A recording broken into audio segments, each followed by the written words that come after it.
If you're interested in farming, want to be a small farmer, or raise a few pigs on the side, the most important skill that you can have is one that no one talks about in regenerative agriculture. And it has the potential to be the most important issue you'll face. This evening, I'm out here evaluating what I'm going to do with this 2 acres or so of this part of the pasture. I'm asked a lot of questions on my YouTube channel, from how many pigs can I put per acre to what cover crop mix is this and what should I plant for my cows. And the answer is never easy or simple. I get why people ask these questions. After all, they want some kind of solid, concrete way that they can apply to their system to help improve their soil, raise better pork, raise better beef, and perform a host of benefits on their farm. For most of us, when we're starting something new, something that we don't completely understand, we look for a more concrete way to get started. We want something actionable. The problem is that there is no simple, easy, concrete solution, and you have to be able to evaluate what to do. There's not much decent forage for cattle in here. The sorghum Sudan grass has gone to seed. Cypress weeds, goldenrod are having a heyday. I planted this cover crop field earlier this spring. Thus far, I haven't grazed it. I was put cows on here. They grazed it for a little while, but I left the gate open and they went to another part of the farm. So I locked them out of it. In fact, this 2 acre field is adjacent to where our breeder pigs are. And it'd be really easy to move them over here. But there are a few problems with that plan. First, there's a pond right here that I don't want the pigs in. If I move the cows in here, they're not gonna have a whole lot of shade until at least 3 or 4 o'clock in the afternoon because of our neighbor's trees. Which brings me to the second part of the dilemma. This perimeter fence is not set up for pigs. And while our neighbors are very nice, gracious people, they don't want pigs in their yard. Also, I'll have to add a back fence to keep the pigs out of the pond and the woods behind it. And the pigs will get some value out of it. It's also a wetter part of this field. If someone were to ask me what to plant out here, I wouldn't know what to tell them. It's September and I can prescribe some of our cool season crops. This time of the year in Mississippi, I'd add buckwheat, but if you're farther north, buckwheat's gonna barely get germinated before a first frost. And of course, daikon radish, purple top turnips, cereal rye, ryegrass, and many others would make outstanding forage.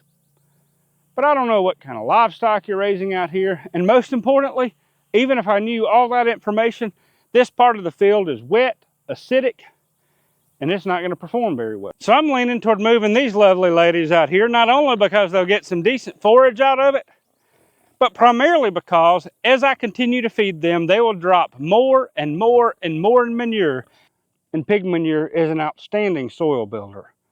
But of course, I'll have to give the pigs some shade. So many people are coming from a conventional system where you can send a soil sample to your extension office, tell them what you're growing, and they will give you the precise amounts of everything that you need to grow that crop. If you're growing corn, seed companies can give you mounds of data about expected yields and when to apply nitrogen at which stage of the corn's growth cycle. Because of that, sometimes I think people expect a recipe with regenerative agriculture. Some cover crop mixes aren't going to work well in your setting. Maybe it's too cold or too hot, or maybe you're going to get a earlier frost date, or it's too wet. Maybe the livestock you put on it need different nutrition, or maybe your state considers one of these cover crops to be a noxious weed. Don't get me started on the state of Mississippi and one other state thinking sun hemp, a well-documented, well-studied cover crop, is a noxious weed. I can't even begin to describe how aggravating that is. One of my favorite crops to put in a paddock, whether it's a perennial cow pasture or an annual pig pasture, is chicory. That stuff is wonderful. But depending on where it goes, what's going to be grazing it, and many other factors, the seeding ranks vary wildly. I just saw a bunch of turkeys out here grazing, but they were attacking the neighbor's Muscovy duck. It was pretty humorous. I'll try to put some footage on top of this video while I'm talking about it. And then earlier today, we had somebody come pick up some weaned piglets and caught a bald eagle. My goodness, it was beautiful. I've only seen one other, I think, on the farm in the last 7 or 8 years. And this one was clearly a bald eagle. You see, the type of agriculture that I operate in doesn't work on recipe. That's the skill that we've got to learn. You see, we've got to make decisions based not on a recipe, but on guiding principles. You've probably heard them. There are basic principles of soil health. I'm not going to list them all, but it's things like integration of livestock, always have a living root on the soil, minimum soil disturbance, and many others.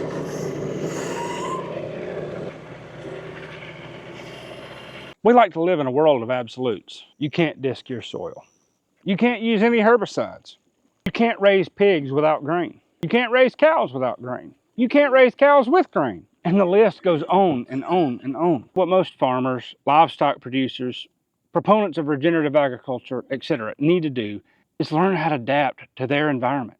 So someone else's suggested practices may not work on your farm. They may not work in your context or your climate. How in the world are we supposed to get started? Let's answer those couple questions we started the video off with. How many pigs can I put per acre? First, what are your goals? If you're trying to forage as much feed value out of your pasture as you can, that's going to play a different role than if you're just trying to put the pigs on pasture and improve soil health with their manure, or give them a clean, sanitary place to be and leave them there as long as you can and then move them. It's also going to be different if you keep your pigs on a pasture without rotating them at least once every 3 or 4 weeks. That leads to disease, parasite, stench, and other things. I had this group of 10 gilts and Ferdinand, our boar, in this 1 acre field. Right now, their primary purpose is to eat a bunch of feed, poop it out, and recharge the soil with some natural fertility from their backsides. But in each of these 2 paddocks, I gave them a fresh strip of forage every other day. I moved them off of each of these paddocks in time so that I could time my irrigation and my planting, because I wanted to reseed these crops with nutritious cover crops. We've got enough time now for this buckwheat to germinate, to grow, and to put on a decent amount of seed. And the buckwheat over here is already flowering and put on some good seed. But to get 2 acres of buckwheat germinated and then growing well enough to produce hard seed for the pigs to graze, I had to move them off these paddocks fairly quickly, which meant I wasn't able to deposit as much manure on them as I am in that other field. Over here, I kept them in their first paddock for about 5 days, and then I opened up the rest of the paddock. Now they're wandering the whole thing, scattering their manure everywhere. My goals are different now, though. Now I'm just trying to put out manure to improve the soil health. And then I think I'm going to move them to the paddock where I started the video with. Likewise, your goals are likely to change. If you're trying to get the pigs to root up a bunch of trees and brush, put a lot of pigs in a small space for a shorter amount of time. If you're trying to maximize forage value, put the pigs in a smaller space with enough forage that they can survive on for the day in that paddock, and then move them every day. And this is another thing people don't talk about, is the weight of the livestock. Bigger pigs eat more, they root more, they do create more soil disturbance, and they poop a lot more. So these 11 pigs are producing 50, maybe even 100 pounds of manure every day. I'm feeding them grain a little bit more because they are in the early stages of gestation. A couple of them are still breeding, and I need to increase their nutrition while they're in that conception stage of their gestation cycle. These pigs that are pregnant, I need to reduce their feed value. They're going to be hungry, so I'm happy for them to graze more cover crops. It fills their bellies, creates good nutrition for them and their piglets, and reduces my feed costs while depositing manure over there where I'm going to be grazing them. If you're anything like me when I got started, you're probably overwhelmed at this point about where you should start, and let me make a couple suggestions. Learn more information about how livestock graze your farm, about how plants grow on your farm, and what cover crops work best, about how frequently you should move the pigs. As you begin gaining more individual knowledge about each of these subjects, they'll inform the decisions that you make in the future. And you can make educated guesses about some things, but some things you're going to have to learn the hard way. Try something out, learn from it, adapt, evaluate, and try something else again. By far, the most important skill that you can have on your farm is learning how to adapt principles, guidelines to the situation on your farm. Continue to learn and grow. And then as you learn these new things about how your land responds, how your pastures respond, how your cover crops respond to the changing pig moves, to the different cover crops, what cover crops work well this pasture and not in this pasture. And not only will your skill increase, but as your skill increases, you'll be able to make more informed decisions that no one else can give you the opportunity to learn on your farm. It's not going to always be easy. In fact, it rarely is. You're rarely going to have concrete answers.